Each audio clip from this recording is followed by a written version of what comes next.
Hai semua, perkenalkan, saya Mika Triastuti, mahasiswa semester 6, Pendidikan Guru Sekolah Dasar Fakultas Ilmu Pendidikan Universitas Negeri Jakarta. Saya membuat video ini untuk mata kuliah pengembangan kurikulum sekolah dasar yang diampu oleh Ibu Ika Lestari. Pada video ini, saya akan membahas mengenai evaluasi dan perubahan kurikulum di Indonesia.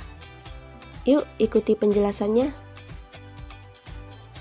Pengertian evaluasi kurikulum menurut ahli Wright dalam Sukma Dinata pada tahun 2009 pada bukunya halaman 173.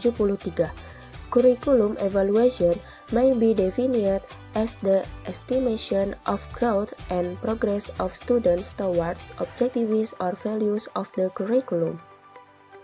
Yang artinya, evaluasi kurikulum dapat didefinisikan sebagai estimasi pertumbuhan dan kemajuan siswa menuju tujuan atau nilai-nilai pada kurikulum tersebut. Sedangkan, dalam pengertian luas, evaluasi kurikulum dimaksudkan untuk memeriksa kinerja kurikulum secara keseluruhan ditinjau dari berbagai kriteria. Indikator kinerja yang dievaluasi tidak hanya terbatas pada efektivitas saja, namun juga relevansi, efisiensi, kelayakan, atau feasibility program. Program evaluasi kurikulum sebenarnya ditentukan oleh tujuan diadakannya evaluasi kurikulum. Apakah evaluasi tersebut ditujukan untuk mengevaluasi keseluruhan sistem kurikulum atau komponen-komponen tertentu saja dalam sistem kurikulum tersebut? Salah satu komponen kurikulum penting yang perlu dievaluasi adalah berkenaan dengan proses dan hasil belajar siswa. Evaluasi kurikulum juga bervariasi, bergantung pada dimensi-dimensi yang menjadi fokus evaluasi. Dimensi yang menjadi fokus evaluasi kurikulum adalah dimensi kuantitatif dan dimensi kualitatif. Instrumen yang digunakan untuk mengevaluasi dimensi kuantitatif seperti tes standar, tes prestasi, belajar, tes diagnostik, dan lain-lain. Sedangkan instrumen untuk mengevaluasi dimensi kualitatif dapat menggunakan kuesioner, inventory, interview, catatan anekdot, dan lain-lain. Evaluasi kurikulum memegang peranan penting, baik untuk penentuan kebijakan pendidikan pada umumnya maupun untuk pengambilan keputusan dalam kurikulum itu sendiri. Hasil evaluasi kurikulum dapat digunakan oleh para pemegang kebijakan pendidikan dan para pengembang kurikulum dalam memilih dan menetapkan kebijakan pengembangan sistem pendidikan serta pengembangan model kurikulum yang digunakan. Nah, hasil evaluasi kurikulum dapat digunakan oleh guru-guru, kepala sekolah, dan para pelaksana pendidikan lainnya dalam memahami dan membantu perkembangan peserta didik, memilih bahan pelajaran, memilih metode dan alat-alat bantu pelajaran, cara penilaian, serta fasilitas pendidikan lainnya. Terdapat beberapa model evaluasi kurikulum, diantaranya adalah model CIPP atau Konteks, Input, Proses, dan Produk, yang bertitik tolak pada pandangan bahwa keberhasilan program pendidikan dipengaruhi oleh berbagai faktor, seperti karakteristik peserta didik dan lingkungan, tujuan program dan peralatan yang digunakan, prosedur dan mekanisme pelaksanaan program itu sendiri. Penjelasan singkat dari keempat dimensi tersebut adalah: yang pertama, konteks, yaitu situasi atau latar belakang yang mempengaruhi jenis-jenis tujuan dan strategi pendidikan yang akan dikembangkan dalam program yang bersangkutan, seperti kebijakan departemen atau unit kerja yang bersangkutan, sasaran yang ingin dicapai oleh unit kerja dalam kurun waktu tertentu, masalah ketenagaan yang dihadapi dalam unit kerja yang bersangkutan, dan sebagainya. 2. Input, yaitu bahan, peralatan, fasilitas yang disiapkan untuk keperluan pendidikan seperti dokumen kurikulum dan materi pembelajaran yang dikembangkan, staf pengajar, sarana dan prasarana, media pendidikan yang digunakan, dan sebagainya.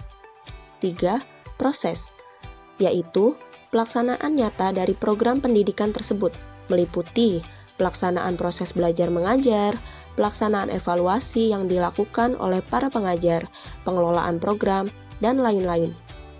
Keempat, produk, yaitu keseluruhan hasil yang dicapai oleh program pendidikan, mencakup jangka pendek dan jangka lebih panjang. Evaluasi model ini bermaksud membandingkan kinerja atau performance dari berbagai dimensi program dengan sejumlah kriteria tertentu, untuk akhirnya sampai pada deskripsi dan judgement mengenai kekuatan dan kelemahan program yang dievaluasi. Model ini dikembangkan oleh Staffelbaum pada tahun 1972, di mana keempat dimensi tersebut perlu dievaluasi sebelum, selama, dan sesudah program pendidikan dikembangkan. Nah, selanjutnya kita masuk ke perubahan kurikulum. Sepanjang sejarahnya, di Indonesia telah mengalami beberapa kali perubahan kurikulum, hingga ada kesan di masyarakat bahwa ganti menteri, ganti kurikulum. Perubahan kurikulum pada dasarnya memang dibutuhkan, manakala kurikulum yang berlaku atau current kurikulum dipandang sudah tidak efektif dan tidak relevan lagi dengan tuntutan dan perkembangan zaman, dan setiap perubahan akan mengandung risiko dan konsekuensi tertentu. Perubahan kurikulum yang berskala nasional memang kerap kali mengundang sejumlah pertanyaan dan perdebatan, mengingat dampaknya yang sangat luas serta mengandung risiko yang sangat besar. Perubahan tentunya tidak harus dilakukan secara radikal dan menyeluruh, namun bergantung pada data hasil evaluasi untuk menemukan model kurikulum yang sesuai dengan karakteristik dan kondisi nyata sekolah. Dalam rangka menemukan model kurikulum yang sesuai di sekolah, seyogyanya di sekolah dibentuk tim pengembang kurikulum tingkat sekolah yang bertugas untuk memanage kurikulum di sekolah. Memang saat ini di sekolah-sekolah sudah ditunjuk petugas khusus yang menangani kurikulum, biasanya dipegang oleh Wakasek kurikulum. Namun, pada umumnya, mereka cenderung disibukkan dengan tugas-tugas yang hanya bersifat rutin dan teknis saja, seperti membuat jadwal pelajaran, melaksanakan ulangan umum, atau kegiatan yang bersifat rutin lainnya. Usaha untuk mendesain, mengimplementasikan, dan mengevaluasi, serta mengembangkan kurikulum yang lebih inovatif tampaknya kurang begitu diperhatikan. Dengan adanya tim pengembang kurikulum di sekolah, maka kegiatan manajemen kurikulum mungkin akan jauh lebih terarah, sehingga pada gilirannya pendidikan di sekolah pun akan jauh lebih efektif dan efisien. Terima kasih telah menonton dan menyimak video mengenai evaluasi dan perubahan kurikulum Indonesia. Don't forget to like, comment, and subscribe. Stay safe and healthy. See you guys!